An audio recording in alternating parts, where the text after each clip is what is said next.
limites divergentes, limites convergentes e limites transformantes. Os limites divergentes, como o nome já indica para a gente, há uma separação entre as placas tectônicas. Portanto, elas afastariam-se entre si. E muitas vezes esse limite também é conhecido como construtivo, justamente porque você tem criação de material, criação de crosta.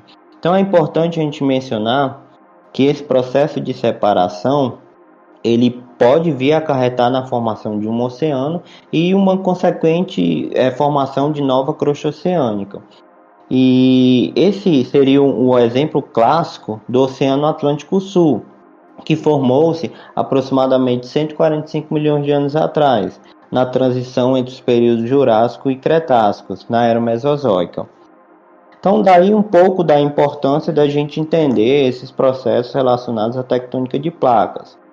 Mas agora passando para o limite de placas convergentes. Nesse limite, as placas, ao invés de separar-se, elas colidem entre si. E por isso, muitas vezes, esse limite também é chamado de limite destrutivo de placas, pois nesse caso, há o consumo de crosta, ao invés de uma criação. Então, nesses limites que a gente tem a formação de grandes cadeias de montanha. Um exemplo clássico seria a formação dos Himalaias. Então, ele resulta justamente desse processo de colisão que está acontecendo entre a placa indiana e a placa eurasiática, que seria geograficamente o limite entre a Índia e a China. E estima-se que esse processo de colisão tenha se iniciado há 50 milhões de anos atrás, na Era Cenozoica. Só a título de curiosidade mesmo aqui pra gente, os Himalaias que localiza-se o Monte Everest, o famoso Monte Everest, que é a região montanhosa mais alta do mundo, com altitude estimada em cerca de quase 9 quilômetros acima do nível do mar. Então, outros exemplos ainda bastante conhecidos de limites de placas convergentes seria o limite entre a nossa placa na América do Sul e a placa de Nazca. Dentro desse limite, que a placa de Nazca se choca contra a placa sul-americana, se formaria uma grande cordilheira, conhecida como a Cordilheira dos Andes. Então, por último, mais ou menos importante, há o limite de placas transformantes ou conservativos. Nesses limites não há criação e nem destruição de placas, porque simplesmente as placas elas deslizam-se ou deslocam-se lateralmente umas em relação à outra, né? Então você está conservando o regime de massa. Então um exemplo que eu posso trazer aqui também bastante conhecido é o caso do limite entre as placas da América do Norte e do Pacífico. Bem no estado americano da Califórnia, esse limite ele se manifesta ao longo de uma grande falha transformante, com extensão aí de quase 1.300 quilômetros, que é conhecida como Falha de San Andreas, né? Que foi até motivo de filmes, né? Enfim, bastante conhecida. Então, basicamente... Motivo de filme ruim, né, professor? Perfeito. Importante destacar. Então, basicamente, esses seriam os três principais tipos de limites entre placas tectônicas e alguns exemplos bastante didáticos. Isso aí, valeu, Felipe. Valeu. E vocês sabiam que dá para a gente estimar com certa precisão a velocidade e os movimentos relativos das placas no tempo geológico? Tem alguns métodos para gerar essas estimativas, mas eu vou explicar rapidamente um pouquinho de dois deles. O primeiro, dá para estimar a velocidade das placas aí usando o paleomagnetismo, que a gente já falou bastante aqui no episódio. Olha só, é possível a gente medir a largura de uma faixa da crosta oceânica, então, que tem esse mesmo padrão paleomagnético, né, formado em um determinado intervalo de tempo. Então a gente tem aí a largura, né, o espaço da largura das faixas e o tempo de formação dela através de métodos de datação. E usando esses dois dados, a gente pode calcular uma taxa média de propagação do fundo do oceano em um determinado período de tempo. A segunda estimativa de velocidade, ela pode ser feita com base nos hotspots. Existem hotspots que são continentais e oceânicos, mas aqui eu vou dar o exemplo usando as ilhas vulcânicas associadas ao hotspot havaiano. temos um referencial estático, que é um hotspot ativo, e um referencial em movimento, que são as ilhas vulcânicas, que se formam sobre a placa tectônica quando ela passa por esses locais em que tem esse hotspot. Por exemplo, se você buscar imagens sobre ilhas relacionadas ao hotspot havaiano, você vai ver que tem uma torção no alinhamento das ilhas vulcânicas formadas por ele. A diferença de idade entre os vulcões que estão bem nessa curva, que está aí a mais de 3.000 quilômetros do hotspot ativo, que formam os vulcões do Havaí, é de 43 milhões de anos. Isso resulta em um deslocamento médio de 7,7 centímetros por ano para a placa do Pacífico em relação a esse hotspot que está estático.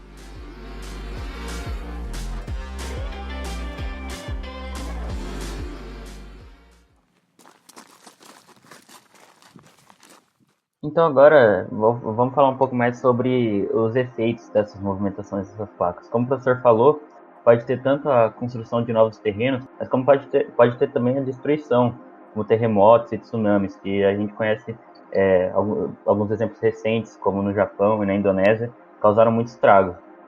Então, primeiro vamos pensar como as sociedades antigas viam esses eventos, porque como a gente viu, a teoria é uma coisa relativamente nova, do século XX. As sociedades antigas, elas acreditavam em entidades mitológicas ou seres mitológicos que causavam esses eventos. No Japão, tinha a ideia de um bagre gigante, quando batia essa cauda, causava terremotos. Já os gregos acreditavam que Poseidon controlava o oceano, então os tsunamis seriam um efeito disso. Então eu queria fazer aqui uma pergunta para o professor, mais sobre esses eventos. Os terremotos são resultado do movimento de placa tectônica, como a gente viu. Porém, o que é um terremoto e o que faz ele ter uma força maior ou menor? Então, um terremoto ou os terremotos, eles nada mais são do que tremores bruscos que ocorrem na superfície da Terra. E a origem deles estariam relacionados intimamente justamente a regiões de interação de placas tectônicas. Portanto, se a gente for pensar regiões sob forte compressão tectônica, como aquelas relacionadas a limites convergentes de placas, e adicionalmente ainda, regiões relacionadas a limites transformantes, também são suscetíveis a este tipo de evento geológico.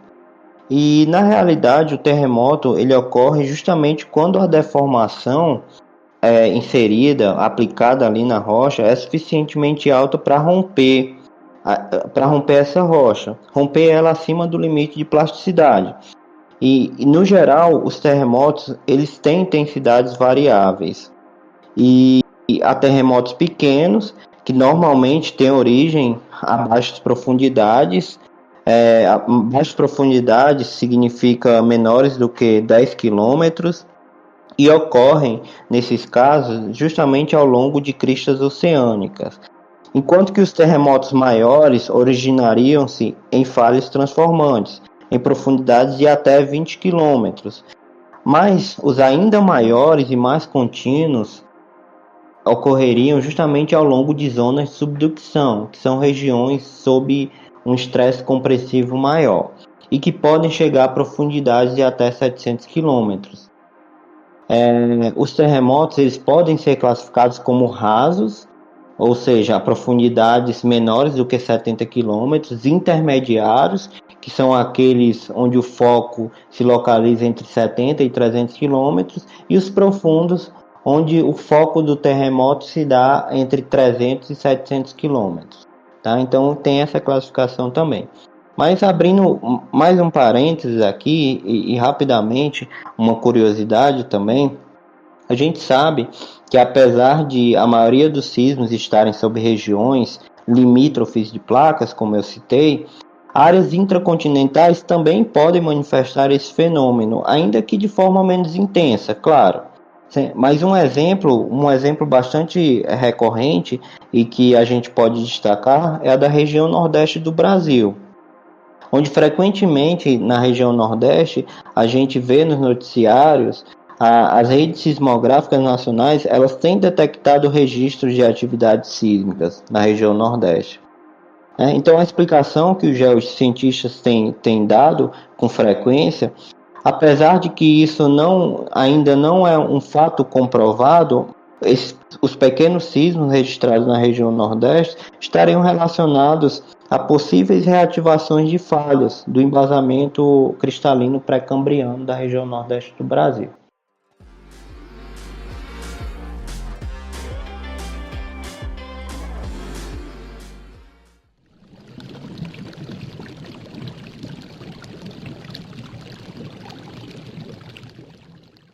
Então, a gente já está se encaminhando para o final do episódio. Então, antes de finalizar, eu queria deixar algumas recomendações aqui. E depois das recomendações, pedir para o professor recomendar alguma coisa também. Recomendar uma palestra do professor Vinícius Tiepo Meira, do Instituto de Geociências da Unicamp também, que é muito interessante, sobre a orogênese e tectônica de placas. Dá para aprender bastante. E um vídeo pequeno, mais simples, mais ilustrado, para aprender sobre a tectônica de placas e por que elas se movem do Minuto da Terra. Esse tudo vai estar no conteúdo sobre o episódio, no WordPress do podcast. Então, entrem lá.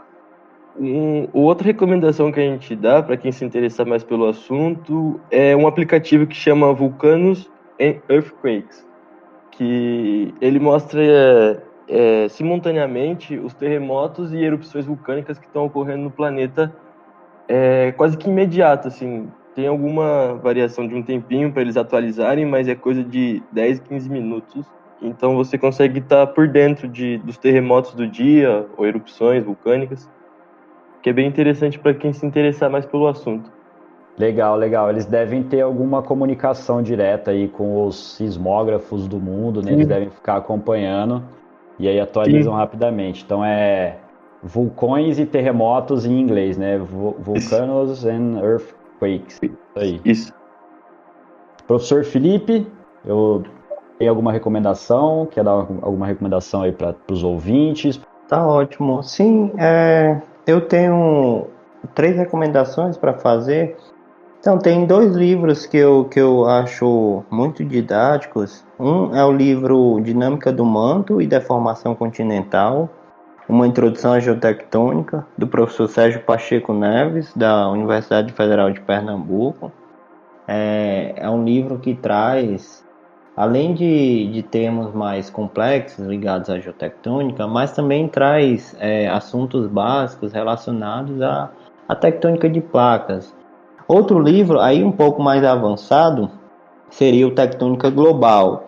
É uma tradução de um livro internacional e, inclusive, um dos coautores desse livro é justamente o Vini, da hipótese Vini-Matthews, né? Então, só para a gente ter também uma noção de como que essa teoria da tectônica de placas ainda é algo recente, porque um dos caras que ajudou a apoiar, solidificar essa teoria, ele ainda está ativo, certo? Então, é um livro também que eu acho fantástico. E, recentemente, o canal do YouTube, Geologia UFOPA, entrevistou o professor Humberto Cordani, que é o professor titular emérito da USP.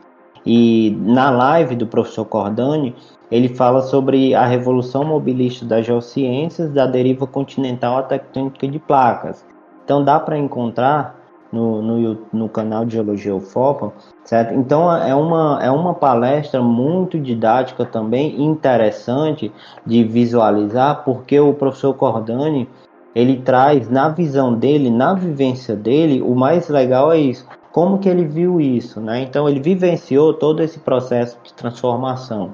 Então é bastante legal também, eu recomendo, tá?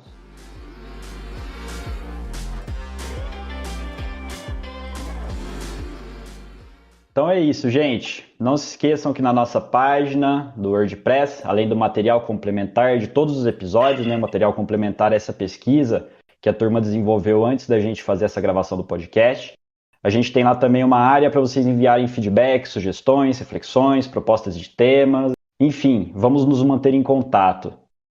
Sigam também nosso perfil no Instagram, @magma_cast. Podem falar com a gente pelo nosso direct do Insta que a gente responde também. Todos os meus comentários durante o episódio foram retirados do livro Plate Tectonics, Continental Drift and Mountain Building. Tradução livre aqui, placas tectônicas, deriva continental e construção, formação de montanhas. De Frisch e colaboradores, foi lançado em 2011 pela editora